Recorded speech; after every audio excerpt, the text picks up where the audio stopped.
4 wanita ahli surga. Biografi singkat dan kisah teladan 4 wanita penghuni surga. Rasulullah Shallallahu Alaihi Wasallam pernah membuat 4 garis di tanah, kemudian berkata, "Tahukah kalian, garis apakah ini?" Para sahabat menjawab, "Allah dan Rasul-Nya lebih mengetahui." Beliau berkata, wanita penghuni surga yang paling utama adalah Khadijah binti Khuwailid, Fatimah binti Muhammad, Maryam binti Imran, Asyah binti Musahim istri Firaun. Hadis riwayat Ahmad. Inilah kisah selengkapnya.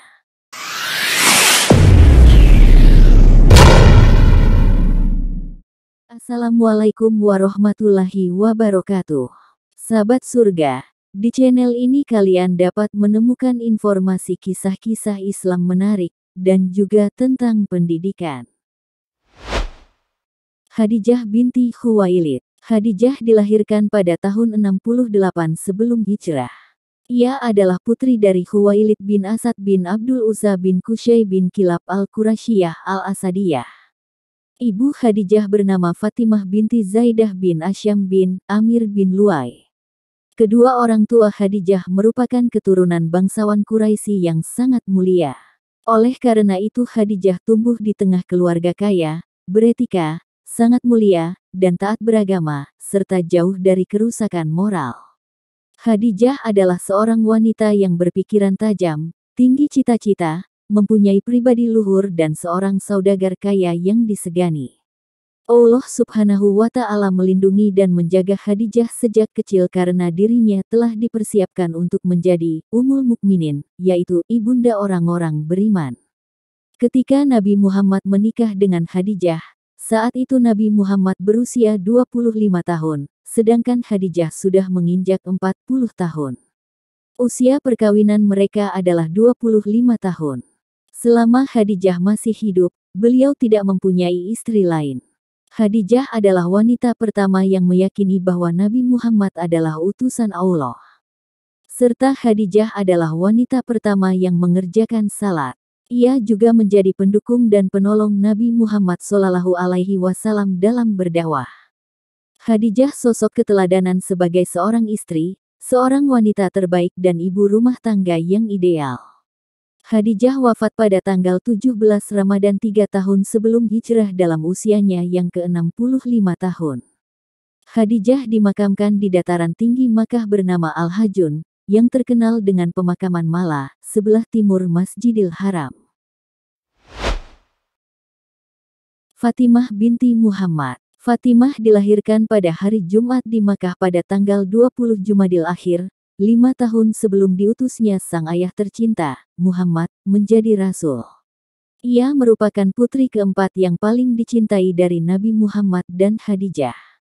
Sejak kecil Rasulullah melihat pada diri Fatimah tanda-tanda keberkahan yang tidak dimiliki putri-putrinya yang lain. Rasulullah memberi nama Fatimah dengan gelar Az-Zahra, yang bersinar wajahnya atau bunga. Fatimah juga bergelar Al-Batul, yang artinya wanita yang dikhususkan untuk beribadah kepada Allah karena banyaknya kesamaan antara dirinya dan Maryam binti Imran, yaitu tindakannya menjaga dan memelihara Nabi Muhammad. Fatimah juga diberi gelar Ummu Abiha ibu bagi ayahnya karena di usianya yang belia sepeninggal sang ibu, dialah yang mengurus keperluan rumah tangga sang ayah.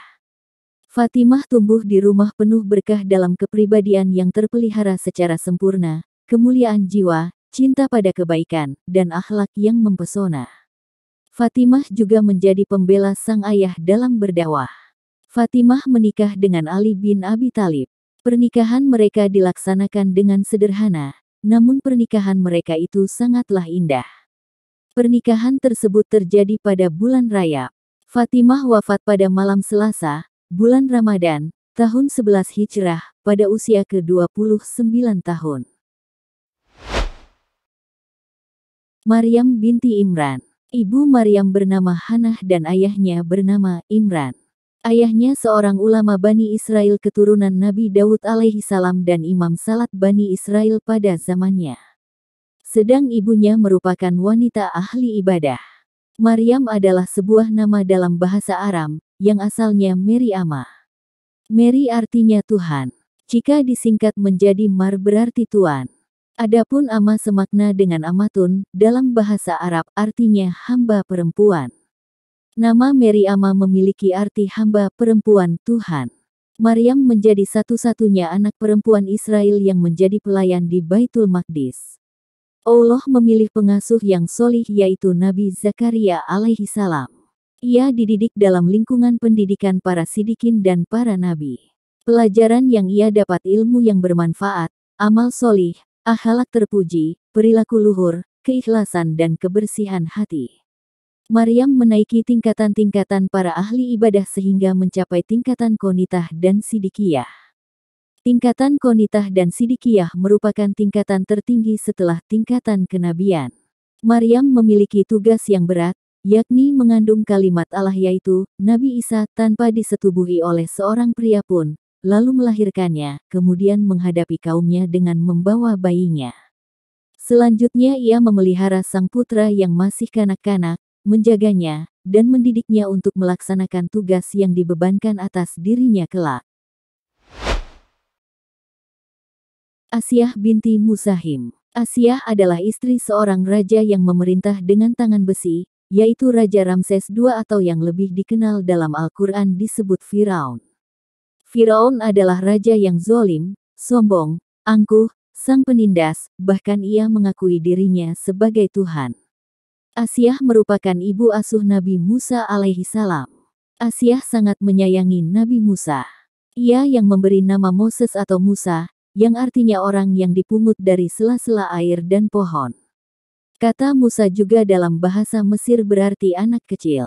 Pelajaran yang bisa kita teladani dari Asyah adalah ia mencontohkan bahwa godaan harta duniawi dapat dikalahkan dengan keimanan. Asyah adalah teladan yang pasrah kepada Allah Subhanahu wa Ta'ala sehingga mengabaikan segala pengaruh, beban, rintangan dan tantangan.